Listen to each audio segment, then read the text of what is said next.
මම අචින්ත මිහිරංග රත්නායක මේ සැරේ කලාංශයේ දිස්ත්‍රික් කුරුණෑගල දිස්ත්‍රික් වගේම දිවයින් ප්‍රථමයා.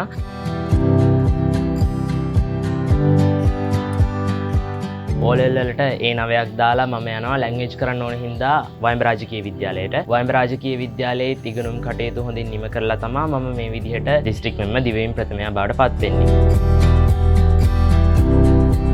මේ ගමනේදී මට විශේෂ ස්තුතියක් පුද කරන්න ඕනේ DP Education නාලිකාවට.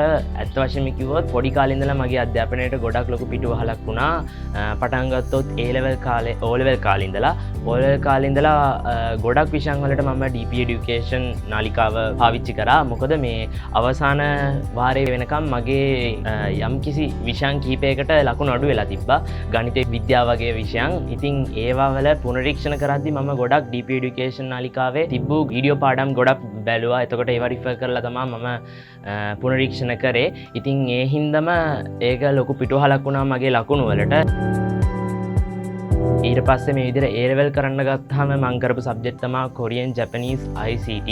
ඉතින් ඒ කොරියන් වගේ භාෂාවක් කරද්දී අර සිලබස් එකේ දැනුම මදි වෙනවා අපිට. ඉතින් ඒ වගේ විදිහට අර ඒවට අවශ්‍ය කරන ව්‍යාකරණ, grammar points, words එහෙම හොයන්න මම විශේෂයෙන් භාවිතා කරා DP Education එකේ තියෙන ඩිජිටල් පුස්තකාලය.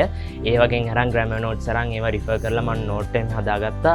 ඒ වගේම එතකොට IT කරද්දී අර programming languages වලටත් අමතර දැනුම ඕනේ. එතකොට ඒවට මම documents එහෙම refer කරගත්තා DP Education එකේ තියෙන ඩිජිටල් පුස්තකාලය හරහා. ඉතින් ඒ හින්දා මම DP Education නාලිකාවට විශේෂ ස්තුතියක් පුද කර සිටිනවා. DP Education සැමට නොමිලේ ගුණාත්මක අධ්‍යාපනය.